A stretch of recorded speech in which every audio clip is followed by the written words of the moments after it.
Welcome to the Infrastructure Podcast. My name is Anthony Oliver, and today we're going to talk about the opportunities and challenges of retrofitting our built environment to make our homes, offices, industrial buildings and infrastructure more energy efficient, but also more resilient to a changing climate. Now, to meet our vitally important and hugely challenging target to become a net zero carbon emitter by 2050, we urgently need to decarbonise the UK's real estate. That's our homes, our offices, our commercial buildings, our schools, hospitals and public buildings. And given that some 40% of our carbon emissions come from these buildings, we need to prioritise retrofitting. Around 80% of the buildings that we will be using in 2050 already exist today. We just need to make them perform better. But right now, retrofitting our existing building stock is certainly still sitting in the too difficult basket when it comes to meeting the UK's ambitious net zero targets. Yet there are so many examples of how easily it could change. So to discuss this hugely important topic and the routes to success, my guest today is Sara Edmonds, who wears many hats, but one is as co-director of the National Retrofit Hub. So I think should be able to give us plenty of thought-provoking detail and a steer towards how we're going to make this change. So Sara, welcome to the Infrastructure Podcast. Thank you. And thank you also for doing all of those statistical analyses of the number of buildings. Well, no problem at all. I hope I got them right. We'll discuss until I get them right. We are certainly hearing more and more about the role of retrofit when it comes to driving down carbon and increasing the outcomes from our built environment. So how do you describe retrofitting? What does it involve? And I suppose, why is it so difficult? So I would describe retrofit as essentially the way that we have got to unlock the potential of our building stock, right? So I suppose technically the description would be, and it's commonly understood as any improvement to work on existing buildings to improve their energy efficiency, to make them easier to heat, to make them retain the heat that is generated for longer, and is no doubt costing us more and more year on year to generate that heat. We want to be seeing the replacement of fossil fuels. We want to be seeing the increase of renewable energy. So all of that is sits within the kind of retrofit basket. But I think it's got a much wider remit based on the kind of impactful outcomes that can also be generated from the process. And it's really about the better health outcomes. And as you mentioned quite a number of times in your introduction, the resilience of buildings and places and communities. So it is a big, broad subject. And I think that's precisely why it's understood to be difficult, because it isn't a one solution focused problem. It is a systems problem. Right, yeah. And the more that we address the fact that it's a systems problem, the better off we'll be. Yeah, and we do hear so often about how difficult it is to address these, effectively systems-based problems, simply because there's so many moving parts. And I suppose when you look at retrofit, on the one hand, you've got installing secondary glazing. On the other hand, you've got insulating your walls, but then you go all the way up to the replacing your gas boilers with heat pumps. I mean, there's a whole range of different things you can do. And is it a mystery to too many people still? I think it depends on the audience. I think probably the rise of awareness in retrofit as a topic in the built environment has emerged from that technical understanding. So from within the built environment, people probably do quite well understand the components of retrofit and what that means. But I think more broadly across the public, it's not as well understood because we've just sort of pushed that technical message out to the public.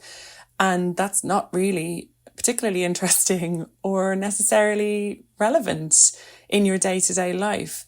So I think what we're in the state of at the moment is sort of catching a hold of ourselves and realizing there's a whole other way that we need to be talking about this. And the reality is that what people are concerned about is their home comfortable? Is their home safe? Is their home costing them money in their wallet? Is it hitting them hard there? Is it also affecting their health?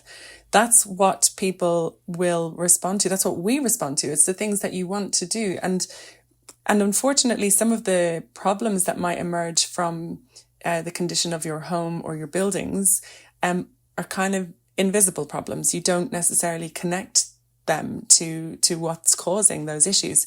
So there's a whole piece around education and understanding in the very sort of bare minimum of understanding how your home operates. I would, be the first to say that I was a fully grown adult before I really understood the interaction between my thermostat and my boiler, my heating system. And I dare say I'm not the only person. So if we're at that level of needing better education and understanding simply about how our buildings work and the impact that they might have on our health, then there's a lot to be said about the way in which we go about that messaging. So yeah, it does depend. Well, let's get into that a bit more. But first of all, just give us some other definitions. I mean, what is the National Retrofit Hub? I mean, what does it do? What are its goals? And I suppose how can it help to try and solve some of these issues? Yeah, so the National Retrofit Hub, we are a non-profit collaborative organisation. We essentially exist to enable the local delivery of retrofit at scale in line with a national retrofit strategy. Myself and Rachel Owens are the two co-directors of the hub. We've been enrolled since July 2023. And what we've realised is that through the fact that we have, and this might be a controversial statement to make, but there is a policy void when it comes to retrofit in terms of a national strategy. There is a lot of really, really good work going on out there. I could start to name people and then I'd get in trouble for missing out other people. But there are excellent minds out there working on retrofit, delivering retrofit in innovative ways, looking at materials, supply chains, looking at business models for different ways of delivering retrofit, right? So that is happening, but it is happening quite often in isolation and not from lack of people trying to connect the dots. So we're here and we exist to bring all of that together. Because we have this absolute urgent need to retrofit an awful lot of buildings. We have an absolute need to take responsibility as a built environment for the emissions that we are responsible for. So we do have to move quite quickly to do that. And so we basically are the glue between all of the activities that are going on so that we can make a better impact, a bigger impact more quickly. Well, I mentioned challenges, and the hub talks about a number of challenges. It starts with the technical challenges, and you mentioned them there. Just how do you describe those technical challenges? I suppose the way I would maybe answer that is that what we recognise, coming back to the systems piece, is that it is a behemoth of a problem. And so we kind of divvied that up into 6 working groups that take a slightly different focus. And the challenges, we would say, are not necessarily about taking a specific measure in mind. Like, we don't pick up external wall insulation and examine that and work out like what's the best detailing for external wall insulation. There are people out there who do that very, very well. What we're trying to do is to say, what are the systemic issues that are preventing the scaling of different technologies? What are the systemic issues that are preventing the understanding of how to aggregate your building stock if you are a local authority or a social housing provider, or if you're an owner occupier, what is the route through to you and where are the problems and the blockers in that space? So I would say that the technical challenges are many, but they are not without their solutions. And actually, it's much, much more about convening people who are working on those challenges to accelerate the activity in those spaces. Right, yeah. Because the second challenge that you also talk about is the financial challenge. And I suppose, we have heard a lot about, there's been various schemes to help domestic retrofit, actually, to provide the financing for that. But how do you see the overall financial challenge for when it comes to retrofit? I think we need to see some significant shifts in the financial space. So it is fair to say that there is some grant funding and subsidies out there for domestic retrofit in the form of things like Social Housing Decarbonisation Fund or the local area delivery programmes. But there has also been historic problems, and I would dare say failures in some of the financial offerings that have come from the top down. And they're well evidenced, things like the Green Homes Grant and the Green Deal. And it wasn't necessarily that there wasn't some money there to kickstart something. It was that they weren't necessarily really fully understood in how they should be delivered and actually what it takes to see successful retrofit being delivered. It's not a technical problem. And I think this is what I wanted to say when you asked about the technical challenges. Retrofit isn't a technical problem, and that would be a great disservice to the people who are out there working in the retrofit industry to say that they don't know how to do it. That they do. The problem is that when you have these technical solutions and you realise that retrofit is actually not technical, it's relational, how are people understanding it? How are people receiving it? And then when the financial element comes into it, how are the financiers, how is the government, how are people like that understanding actually where more capacity and resource needs to be invested? So with the financial piece, what I would say is that what we've done, we have a financial working group, and what we're trying to do there is to really understand the nuance in the different spaces of finance, of funding, of crowdsourcing, of all sorts of different ways of where is the money, what is happening with that money, and is the money doing what it needs to do, and is there a better way to spend that money? And one thing I'd say is when I mentioned the shifts that we need to see happen, we need to move away from this notion, particularly in that like able to pay space. We have to be moving away from accepting that this is an individual house by house issue. This has actually got to be elevated much more broadly than that to a neighbourhood scale. Yeah, I mean, there are schemes such as the Solar Together scheme that has been rolled out across different local authorities. And I've investigated that myself as a homeowner and run into problems with deliverability. And I think that maybe comes to the third challenge that you highlight, which is the cultural challenge.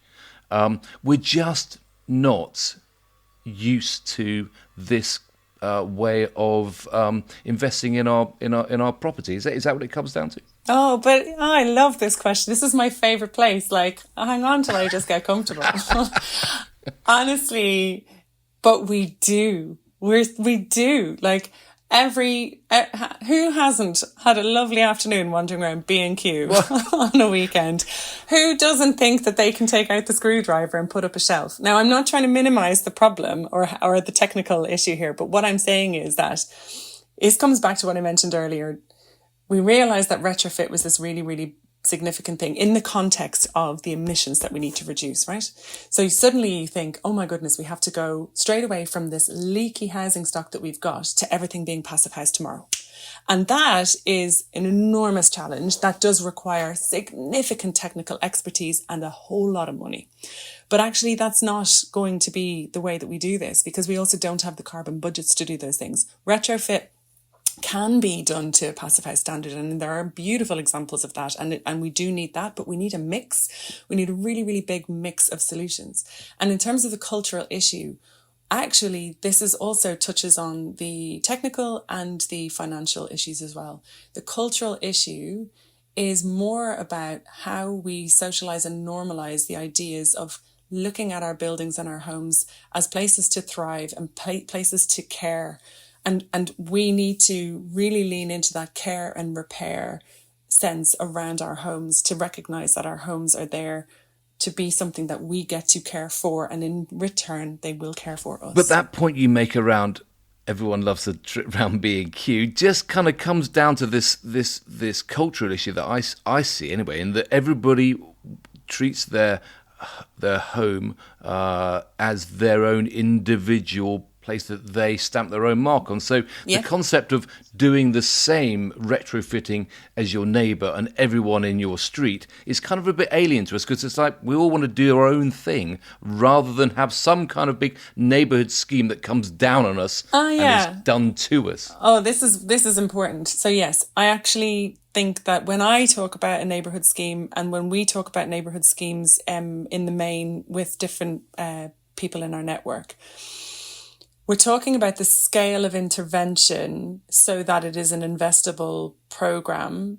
However, that's talking about the investment side and trying to unlock sort of patient capital investment in a place. We're not talking about top-down delivery, though. And this is where the cultural piece is really, really important. What needs to happen more and more is examples of things that we're already seeing, by the way, popping up across the country. So you have initiatives across the country like Retrofit Balsall Heath in Birmingham, like Loco Home Retrofit in Glasgow, like We Can Make in Bristol, like People Powered Retrofit in Manchester. Like, I don't have enough time to list all these people, and I said I wouldn't name people, and now I've done it, and now I'm going to be in trouble. But there are a plethora of organisations who are in their communities saying, my bills, ouch. Also, black mold, what's that all about? And also, wouldn't it be nice if maybe we could have a bit more green around our homes? And actually, is there an opportunity for us to do solar together and all of those sorts of things? So when I say neighbourhood scheme, a neighbourhood place-based delivery, all those things, what we mean is, we need that scale of finance to come from somewhere so that it takes the responsibility off the individual householder's shoulders. But also we need place-based, community-driven normalizing and socializing of the ideas of retrofit so that people have trusted intermediaries in their places that they can ask questions of. So like on our street, people could be saying, like, I'm in private rented. What can I do? There's nothing I can do because my landlord is not going to do anything. And I don't want to ask because I'm already in a precarious enough situation. Or somebody's a homeowner or somebody's in social housing. Understanding, first of all, that ventilation is really, really important is not something that differs from house to house to house in terms of the practicalities of how you do it. When you do it and how often you do it, maybe that is.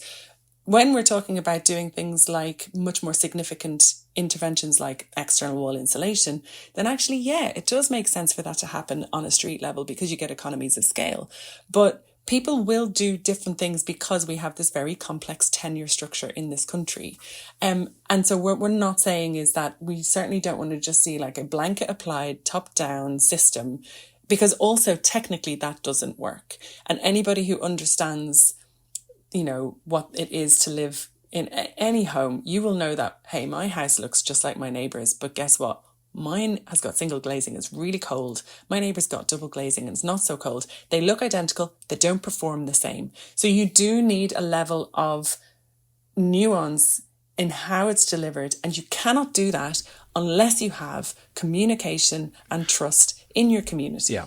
Well, I'm a trustee of the Built Environment Trust, the Building Centre in London, and what we constantly try to do there is to give the information which is needed to help people make these decisions. And one of the things we've been doing there is running a retrofit event.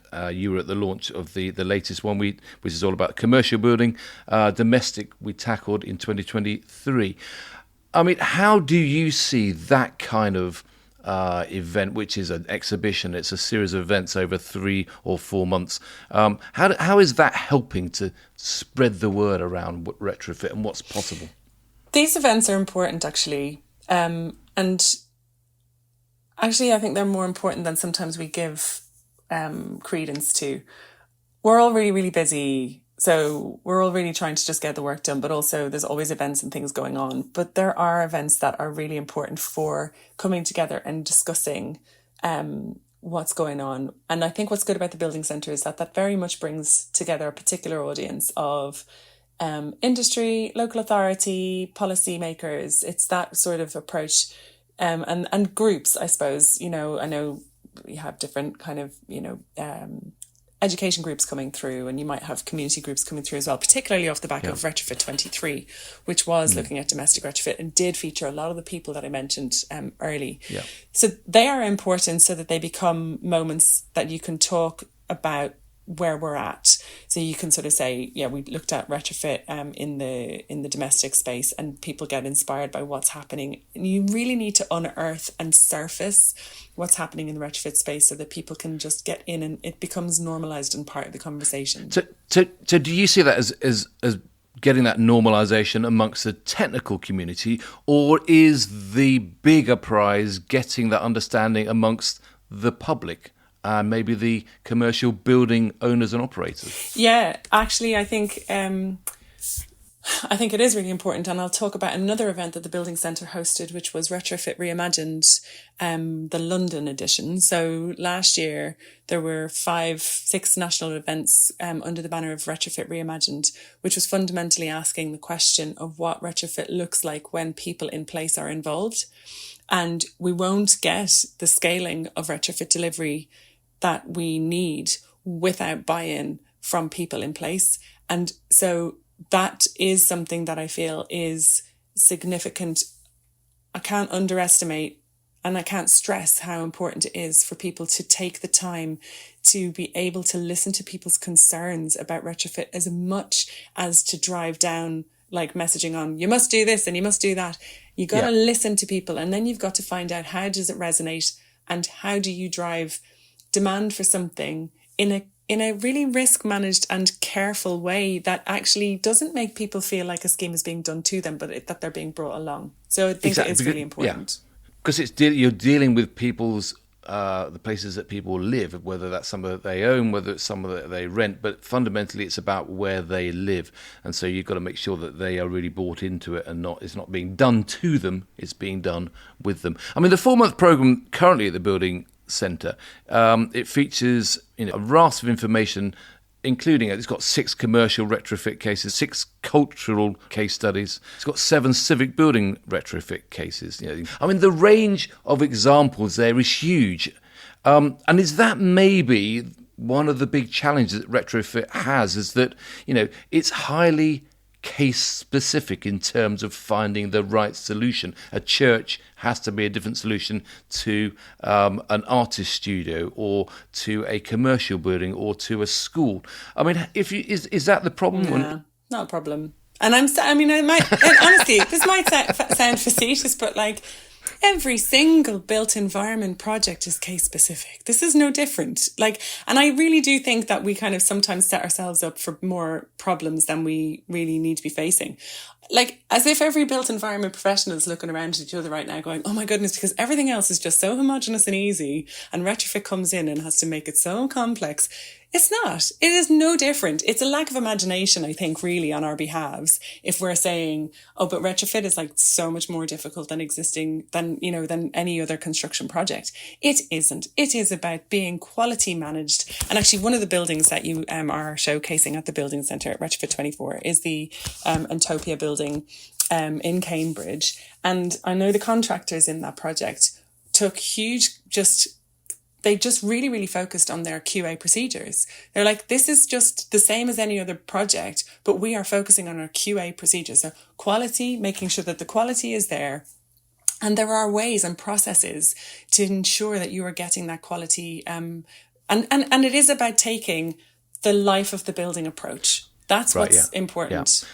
So while these case studies, they certainly highlight some technical things, some interesting products, the main learning, the main copy and paste, so to speak, is that approach. It's that systems approach. It's that kind of that way of actually understanding what outcomes you're trying to achieve.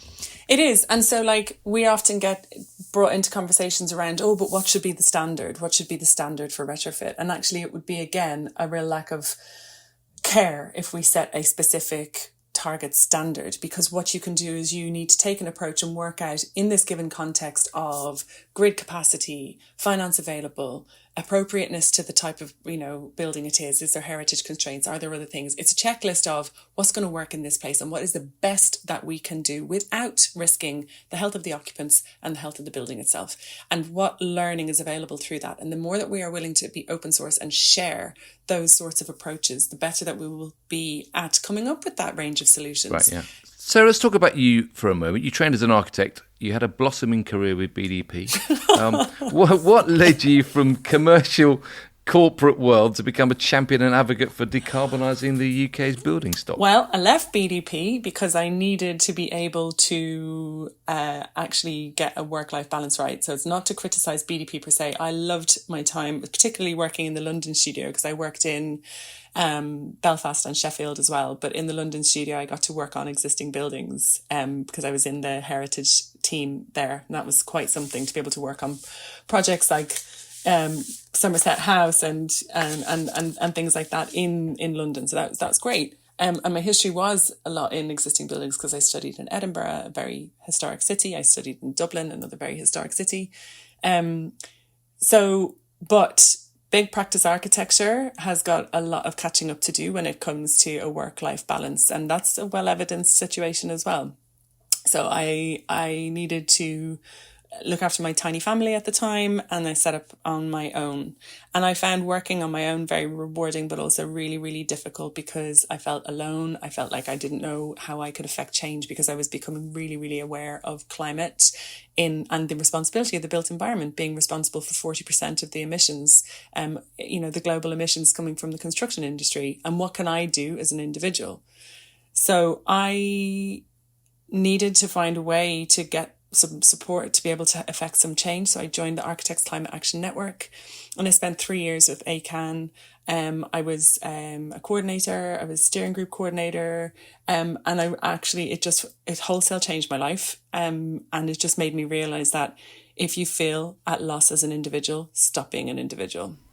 Find your community. Right. Well, you've now picked up many hats along the way. I mean, we talked about the National Retrofit Hub, but you're also head of citizen engagement for the built environment for smarter transformation, which used to be the Construction Scotland Innovation Centre. What's that all about? All then? the words. It's got a big old job title. Yeah, all the words. It's got all the words. What do you do? It's exactly that. It's the Innovation Centre for the Built Environment in Scotland, and our mission there is to accelerate to zero carbon in the built environment.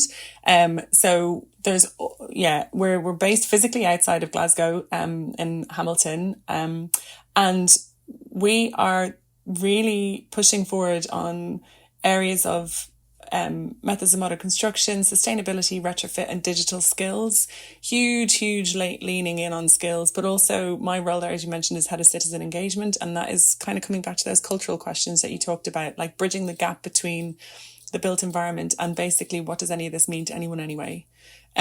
So that's what's happening there. And it's an amazing place. It's growing from strength to strength. And they have just launched their National Centre for Excellence for Retrofit. So all the words. So is Scotland further ahead than England, Wales, Northern Ireland? I think everybody is finding it really tough at the moment. I would have given you a different answer a couple of months ago, but when we can see the political turmoil that's happening all across the country, it's really, really hard to say. Yes, when it comes to things like if you consider that Scotland is pushing forward with the equivalent to Passive House as a standard, and that's something that is, incredibly important. And off the back of such a policy promise, we were able to develop our practical Passive House training up at Best, which is something that is really innovative, and we do that with co-action. So yes and no, it's really, really difficult, but it doesn't prevent, and actually this is the message I would say, it doesn't prevent the built environment, whatever is happening top level policy, the built environment in general all want to decarbonise and do better. So it really, really is great. We are sort of pushing for it anyway, because we all know what we've got to do.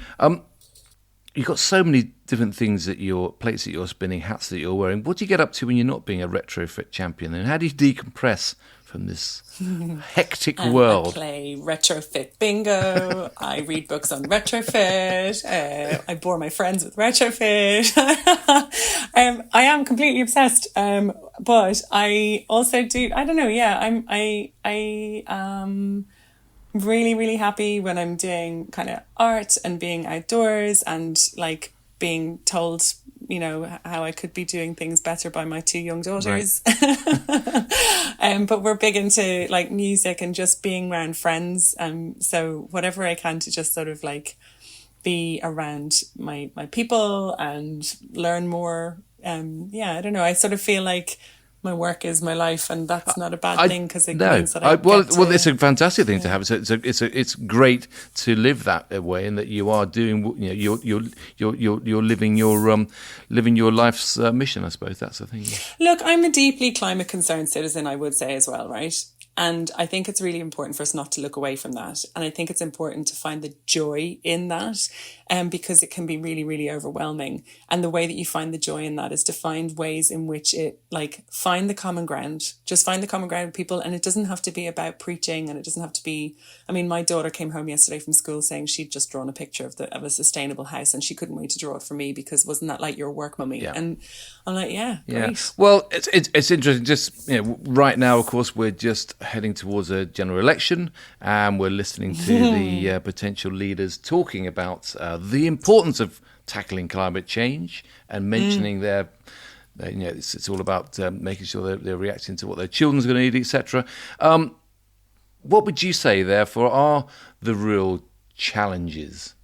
What would you like a new administration, a revamped administration, whatever comes out of the general election, what would you want from them? I want them to trust people in place more. I'd want them to trust that more, and I would want to see more support going back into local authorities. Local authorities have the opportunity to really understand who constitute their places. And they are being overburdened continuously with yet more targets to meet on the same, if not dwindling, funds. So we need to really build capacity. It's not just a question of money. It's a question of trust and skills capacity building within local authorities. So I would like to see that. And I would like to see just that sort of ability to show that you trust that people know what is needed in their places, but, you know, do that in meaningful ways. Yeah. Well, I mean, I have to say, I get very cross when I hear the Prime Minister, Rishi Sunak, scaring people about the amount that it will cost them to decarbonise. I get very cross when I hear Keir Starmer talking or deprioritising their investments. So are there any dividing lines for you? So we've always said that we will work with any government to deliver a retrofit plan, a national retrofit strategy, and that holds true.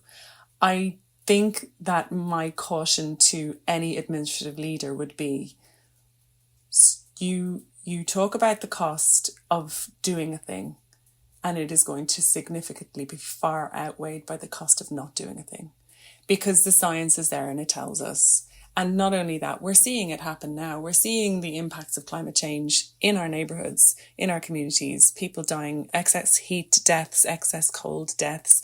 You know, we're seeing all of that anyway. So yes, it's important to challenge the finances, but let's look at the finances in the round maybe, and let's be clever about it. And I think it's not fair on people to scaremonger them about the cost of net zero, or the cost of doing that. It's not all about the cost. It's also about the impact. What is the impact? I would like to hear them talk about the impact of not addressing our climate needs. And really, We're here to help with showing them how a good thing can be done because of what I said previously about the built environment collectively coming together. I mean, it's an absolute opportunity field right now. It just needs more trust and investment. Competitiveness got us into this mess. Collaboration will get us out of it. So finally, what's your one piece of advice for professionals who are really kind of wrestling with this challenge? What's your one piece of advice to kickstart the infrastructure professionals on a retrofit journey? How do they turn up the dial to decarbonise our building stock? That's easy. Just engage with the National Retrofit Hub. But it's not about us. It's about the fact that there's this big demand for people who want to share knowledge and find out knowledge and work together when it comes to retrofit. So be part of this movement. Get involved and join in whatever way you can, whether that is showing up and marking our homework for us, whether you can partner with us or sponsor us or do whatever that is to have that impact. But start engaging with us, because we are here to glue everybody together and be able to accelerate activity when it comes to driving retrofit at scale. It's a huge challenge, but I feel very positive that you are going to really help us drive towards this new. We are. Exactly. Well, thanks very much for joining me today on the Infrastructure My pleasure. Podcast. Anytime. Thank you. Well, thanks very much. That's all we've got time for today, though. We've got more from the Infrastructure Podcast on the pipeline and more guests to talk to as we continue to probe the big issues faced across the sector. And if you haven't done so already, do check out the Infrastructure Podcast website, www.infrastructure-podcast.com, where you'll find background information and all the latest podcasts to listen to and to share. So thanks again for joining us, and thanks again to Sarah. I look forward to seeing you again very soon.